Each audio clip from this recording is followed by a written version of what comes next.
Hello guys! Welcome back to the channel. ఈరోజైతే నేను మరొక ఇంట్రెస్టింగ్ టాపిక్‌తో అయితే వచ్చాను. మీరు ఆస్ట్రేలియా వచ్చాక ఆన్‌లైన్ స్కామ్స్ జరిగితే మీరేం లూజ్ అవుతారో తెలుసా? అసలు ఈ స్కామ్స్ ఎందుకు జరుగుతాయి? అండ్ ఎలా ఐడెంటిఫై చేయొచ్చో మీకు తెలుసా? అయితే ఈ వీడియో ఎండ్ వరకు చూడండి. మీకైతే పర్సనల్ లైఫ్‌లోనే కాదు, వర్క్ లైఫ్‌లో గూడా ఇది ఎలా ఉపయోగపడుద్దో చెప్తాను. అండ్ మీకు కొన్ని సినారియోస్ గూడా జెప్తా. ఒక స్టూడెంట్ $185 కోల్పోబోయారు ఈ స్కామ్ వలన. అసలు ఈ స్కామ్స్ ఎలా జరుగుతాయి? మనకి ఐడెంటిఫై చేయడానికి ట్రిక్స్ అండ్ టిప్స్ ఏంటి అనేది ఈ వీడియోలో కంప్లీట్‌గా అయితే చెప్తాను. ఈ వీడియో మీకు నచ్చినట్లయితే మీ ఫ్రెండ్స్ అండ్ ఫ్యామిలీకి షేర్ చేసి లైక్ అండ్ సబ్స్క్రైబ్ చేయండి. మనం టాపిక్‌లోకి వెళ్ళిపోతే, ఈ మధ్యన మనం ఎక్కడ చూసినా గానీ, ఈ ఆన్‌లైన్ స్కామ్స్ అనేవి చాలా పెరిగిపోతున్నాయి. అండ్ చాలామంది ఏంటంటే, వాళ్ళ పర్సనల్ ఇన్ఫర్మేషన్ గానీ, అండ్ మనీ గానీ చాలా లూజ్ అవుతున్నారు.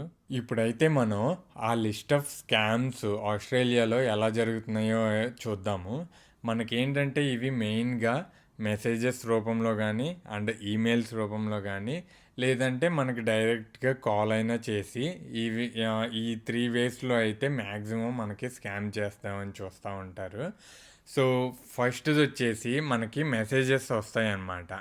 ఏంటి మీకు పార్ట్ టైమ్ ఉంది, వర్క్ ఫ్రమ్ హోమ్ చేసుకోవచ్చు, మీ ఓన్ ల్యాప్‌టాప్ ఉంటే మీకు పర్ డే $300, $500 ఇలా వస్తాయని చెప్తా ఉంటారనమాట.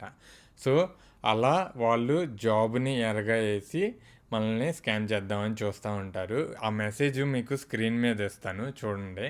సో, నెక్స్ట్ థింగ్ వచ్చేసి మనకి ఒక పేరెంట్‌కి పిల్లలు పంపుతున్నట్లు మెసేజ్. అంటే నా ఫోన్ పోయింది. నేను వేరే నంబర్ తీసుకున్నాను. సో, నాకు మనీ కావాలి అన్నట్లు అట్లా అడుగుతారనమాట.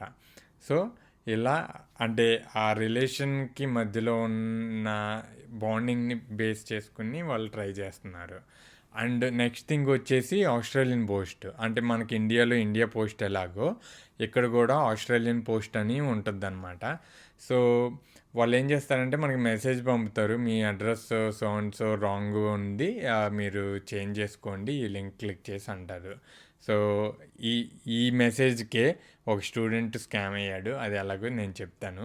సో, నెక్స్ట్ థింగ్ వచ్చేసి మనకి వర్క్ ఈమెయిల్స్ అనమాట. మనకి జాబ్ యాడ్స్ పెడతా ఉంటారు. మనకి మీకు ఇట్లా మీ ప్రొఫైల్ నచ్చింది. అందుకే జాబ్ ప్రొఫైల్ అంటే ఆ జాబ్ డిస్క్రిప్షన్ అనేది మనకి ఈమెయిల్ చేస్తారనమాట.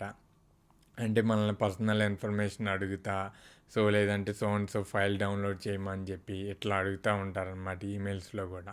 సో మనం చాలా జాగ్రత్తగా అయితే ఉండాలి. ఇన్ని విధాలుగా అయితే మనల్ని మోసం చేద్దామని చూస్తూ ఉంటారు. మీరు చాలా వెయిట్ చేస్తూ ఉండుంటారు. స్టూడెంట్ మనీ ఎలా లాస్ అవ్వబోయాడు అని తెలుసుకుందామని. అయితే ఇప్పుడు మనం ఆస్ట్రేలియన్ పోస్ట్‌ది మెసేజ్ వస్తదని చెప్పా కదా! డెలివరీది. సో, యాక్చువల్‌గా ఏమైందంటే ఆ స్టూడెంటు ఒకరోజు డెలివరీ ఎక్స్‌పెక్టెడ్ అని ఎక్స్‌పెక్ట్ చేస్తున్నాడు. అయితే అదే రోజు ఆ మెసేజ్ వచ్చిందనమాట. అంటే మీ అడ్రస్ రాంగ్ ఉంది. డెలివరీ చేయలేకపోతున్నాము అని చెప్పి. సో, అలా రాంగానే మనోడు ఆ లింక్‌ని క్లిక్ చేశారనమాట. ఆ లింక్‌ని క్లిక్ చేసి లోపలికెళ్ళంగానే డీటెయిల్స్ అన్నీ ఫిల్ చేసి అడ్రస్ అవి. సో, వాడేమంటున్నాడంటే పేమెంట్ చేయాలి 85 సెంట్స్ అని చెప్పి అన్నాడు. సో, 85 సెంట్స్ అంటే లైక్ $1 కంటే తక్కువే కదా! ఎవరైనా సర్లే చేసేద్దాం అనుకుంటారు. అయితే చివరికి ఆ పేమెంట్ దగ్గరికి వెళ్ళేసరికి అది $185 కింద అయితే చూపించింది. అది చూసి వాళ్ళైతే స్కిప్ చేసేసారనమాట అక్కడితో. లేకపోతే $185 అయితే లాస్ అయ్యేవాళ్ళు. అంటే ఆ పెయిన్ అనేది ఆ స్టూడెంట్స్‌కే తెలుస్తది. 185 అరౌండ్ లైక్ $200 అన్నా, ఆస్ట్రేలియన్ డాలర్స్ అన్నా అట్లా స్కామ్ అయిపోతామే కదా! సో, అందుకనే చాలామంది ఏంటంటే ఆ పేమెంట్ దగ్గరికెళ్ళాక చూసుకోరు కదా! మీకు డౌట్ రావచ్చు 185 అని ఎందుకు చూపించాడు అని. యాక్చువల్‌గా మనం ఎక్కడైనా పేమెంట్ చేసేటప్పుడు పేమెంట్ గేట్‌వే అని ఉంటది మిడిల్‌లో. ఆ పేమెంట్ గేట్‌వే పేజ్‌కి వెళ్ళినప్పుడు ఖచ్చితంగా ఎంత కట్ అవుతుందో మనీ చూపిస్తది. దానివలన అయితే వాళ్ళు స్కిప్ అవ్వగలిగారు. సో, ఇవన్నీ మనం ముందలే రికగ్నైజ్ చేయాలన్నమాట.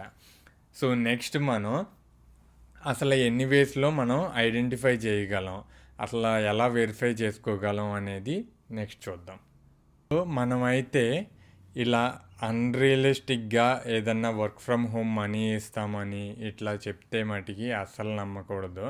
సో మనకి ఎప్పుడైనా గానీ ఇలా డౌట్ వచ్చినప్పుడు మనం ఖచ్చితంగా వెరిఫై అయితే చేసుకోవాలి. ఎగ్జాంపుల్ మనకి ఒక ఈమెయిల్ వచ్చింది. అది రియలా? ఫేకా? అనేది ఎలా తెలుసుకోవాలి? సో ఫస్ట్ మనం సెండర్ ఐడి అనేది చూస్తాం. అంటే మనకి వాళ్ళు పంపించినప్పుడు వాళ్ళ ఈమెయిల్ కూడా వస్తుంది కదా. సో అది వచ్చినప్పుడు మనకి @ తర్వాత ఏ కంపెనీ అయితే పంపుతుందో ఆ కంపెనీ డొమైన్ నేమ్ ఉంటుందన్నమాట. అంటే గూగుల్ అనుకోండి, google@google.com, @gmail.com అని ఎలా ఉంటుంది అలా అన్నమాట. అండ్ అది కూడా మీరు క్లియర్గా చెక్ చేసుకోవాలి. ఎందుకంటే మనకి google.com అని ఉంది కదా, గూగుల్కి స్పెల్లింగ్లో లాస్ట్ ఈ వస్తుంది కదా, ఒక్కోసారి ఏ అని పెట్టచ్చు. అంటే ఏ అనే గూగుల్లో ఏ అని పెట్టి లాస్ట్లో ఆ డొమైన్ తీసుకునే వాళ్ళు ఇలా ఈమెయిల్స్ పంపొచ్చు. ఎందుకంటే చాలామంది ప్రతిదీ వెరిఫై చేసుకోరు కదా.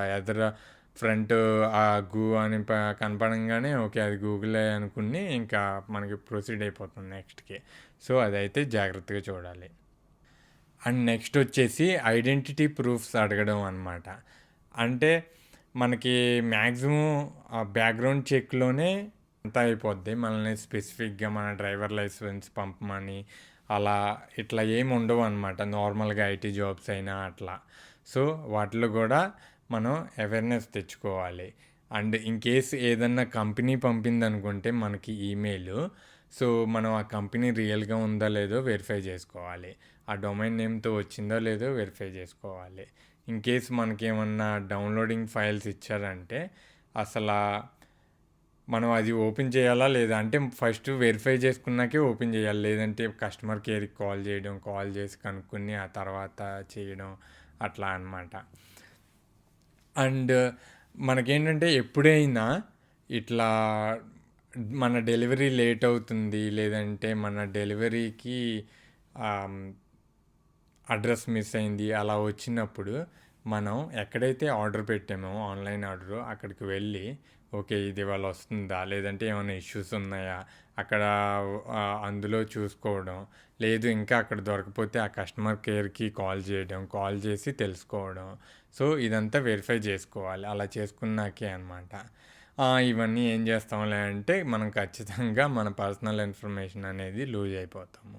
మనకి ఈవెన్ ఇన్ కేస్ మనకి జాబ్స్ వస్తాయంటే అంటే మనకి ముందల ట్రైనింగ్కి ఇంత పే చేయాలి, ఓకే, లేదంటే ఇంత మనీ ఇస్తే మేము మీకు జాబ్ ఇస్తాము అని చెప్పి అట్లా ఏమన్నా వస్తే అది కూడా ఫేకే అనమాట. ఎప్పుడు ఎక్కడ ఏ జాబ్స్ ట్రైనింగ్ కానీ అసలు ఆ జాబ్స్ తీసుకోవడానికి కానీ మనీ అయితే తీసుకోవు. సో ఇవన్నీ మీరు అవేర్నెస్ తెచ్చుకోవాలి. ఎందుకంటే ఆ జాబ్ అనేది మనకి ఎమోషన్, అది జాబ్ పరంగా కానీ మనీ పరంగా కానీ. సో అలా అని చెప్పి వెళ్ళి స్కామ్లో పడకూడదు కదా.